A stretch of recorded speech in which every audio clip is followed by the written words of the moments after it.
Daniel Cormier is worried that Alex Pereira is not fully focused for his UFC 313 title defense against Magomed Ankalaev. Pereira's recent travels, including a visit to Australia and attending a Drake concert, have raised concerns about his preparation. Cormier believes Pereira needs to return home and focus on training, especially against the wrestling skills of Ankalaev. Run like you've never ran before in your life.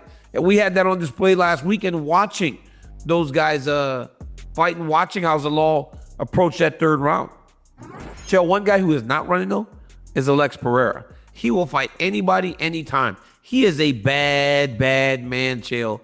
But Chael, we spoke about this 2 weeks ago, and now my concern level is even higher. This dude was seen in Australia last week still, and he was shaking the hand of Drake as Drake went on stage for his concert. One, Drake constantly loses millions of dollars betting on people. So you kind of don't want Drake to bet on you because he doesn't have the greatest track record for winning. But what is Pereira still doing in Australia, Chael? He fights in 2 weeks. It's concerning to me. I mean, the whole thing is very concerning. One of the reasons I love Stipe as a fireman is Stipe was able to lock down. The UFC and everybody else respected that schedule so much that he slept in the same bed most nights. He was eating the same food, training with the same people, having the same coaches. It's tough on the road. You can get that training session in, but it usually involves a treadmill at the hotel lobby. Maybe you and your coach clear a little bit of space, even in your room, you do a mitt workout. It's not the same. That training is not the same. Meanwhile, you got Ankalaev is doing no media, no tours, and he's locked down in the Caucasus regions in the mountains. I think that it's relevant. I think that Pereira, listen, he's a 2-to-1 underdog. Talking about Pereira, he's a 2-to-1 underdog. In this but fight, things like aren't going to change that. He's the dog in this fight, Pereira is? Underdog. Wow. There is no mythical opponent they've ever put Pereira against, including times where they matched him up at heavyweight. Even a mythical line. The only one that exists is where Pereira is the underdog is Ankalaev, and it's 2-to-1. That's a big one. And Ankalaev is already here. He's in Vegas. I ran into him at the PI last week. And he is honestly so locked in, ready to win this fight against Alex Pereira. I got back from Australia, and all last week, I'm up at 3 o'clock in the morning. And I don't care that Pereira's got weeks to get ready. He's gonna be ready. He's gonna be prepared. But even those 2 to 3 extra days, Joe, while he's adjusting his clock to get back on schedule in Connecticut, then once he's done in Connecticut, to fly to Vegas, right, the week of the fight, get adjusted to 2 more hours. He's gonna have to deal with all that travel and all that difference in time. And where's Glover? Is Glover just in Australia with him? Is it just him and Plinio? Because we know that Plinio Cruz has been a massive tool for Alex Pereira. But so has Glover Teixeira. Glover Teixeira has kids. Glover Teixeira is the guy, honestly, that should be doing the most work with Alex right now because of the wrestling. Plinio's a great grappler, right?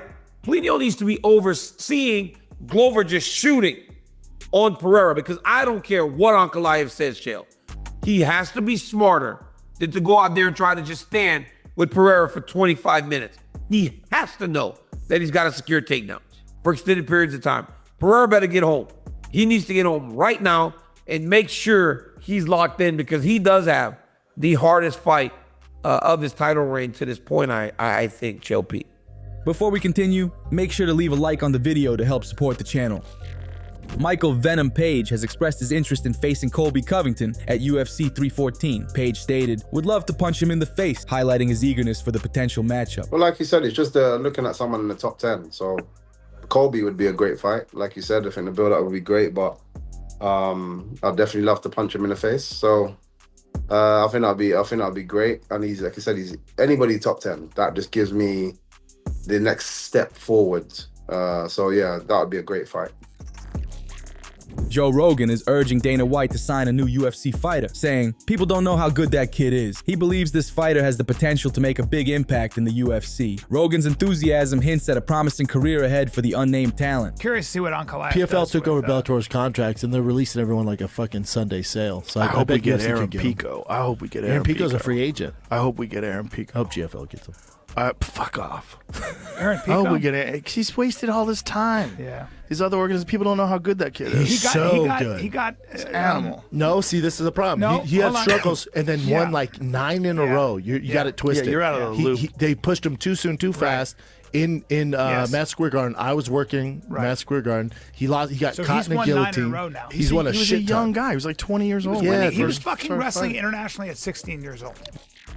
Alexander Gustafsson, a former UFC light heavyweight title challenger, has acknowledged his decreasing motivation. After leaving the UFC, he's now part of the Global Fight League with Team London, marking his return to the cage at age 38. Despite his legendary career, Gustafsson admits, "I'm not at the UFC level anymore," after losing his last 4 fights. In a full statement, he said, "I see myself as an elite athlete, but I feel it's the time for the new generation. I feel like I'm not in my top game anymore. It was a while ago. In my opinion, the fighters who fight for the UFC need to be on their top level. It is the best level of fighting in the UFC. I'm not there anymore. I'm still doing my best in training, and I have a couple of fights left in me, but I'm not at the UFC level anymore. That's how I feel. I'm real to myself. My teammates, my team is real to me. I don't have the real fire anymore or the hunger. It was a decision to make, and I believe we made the right decision, and I feel good about it too. I could have done another UFC fight, of course, but I feel a little bit of the pressure because you're fighting for the best organization in the world. You need to deliver. I'm not competing to accept a loss. I feel I'm not able to deliver like I did many years before. You need to think about yourself. And also, I'm not 25, 28 anymore. I'm 38 years old. I have a family. I'm not really worried about the damage you take in the fight. It's more the training camps you have. I've done many training camps in my career, and the training camp leading up to the fight, you need to deliver on the highest level. It's a little bit of pressure because you need to recover between sessions. There are many factors involved in the whole thing. That's why we made the decision. We also have the GFL contract on the table too. I have some other offers too. I feel like I'm not gonna do this for a very long time, so let's make the best of it and squeeze it out as much as possible. Then I'm done. Is this statement an indication of the mindset of the older fighters that are participating in the GFL? If you haven't already, please like this video and subscribe. If you don't, you'll miss out on daily MMA news and people will think you're a casual.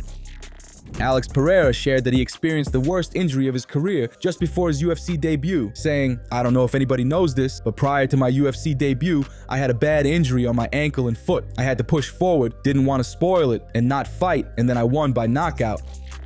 Alex Pereira was recently asked how he's preparing for the Ankalaev fight. He said, "I'm training, honestly, as if I were fighting any other guy. I think the only thing that changes is that he's left-handed, but that doesn't make any difference. I have a lot of experience with jiu-jitsu as well. I've trained, I'm prepared, I'm not scared at all." So let's talk about that then, because he's fighting Ankalaev at UFC 313. How is he feeling about the matchup with Ankalaev and the style of Ankalaev compared to what he's been fighting before? Eu tô treinando, sinceramente, como se estivesse lutando com qualquer outro cara. Acho que a única coisa que muda é que ele é canhoto, mas isso não faz diferença. What about if Ankalaev starts to wrestle? What does he feel about the Dagestani's wrestling style? Pô, já vem tempo treinando, né? A parte do jiu-jitsu, luta agarrada. E, pô, tô vindo muito bem, aprendendo. Sou cara dedicado. Acho que minha evolução tá muito boa, tô feliz com isso. E, pô, vai ser uma grande luta. Justin Gaethje has named Islam Makhachev as his dream fight, saying, "He's a better matchup for me." Who's the toughest opponent you have ever faced? I think Khabib was probably the one who I felt, even if I performed better, I'm not sure that I could have beat him on that night specifically. So that night that I fought Khabib, I would say that he was my toughest opponent to date. Who's your dream opponent? I want to fight Makhachev. He's the champ, and I do believe that is a better matchup for me than Khabib, but he's good. Joaquin Buckley warns Belal Muhammad about moving up to 185 pounds.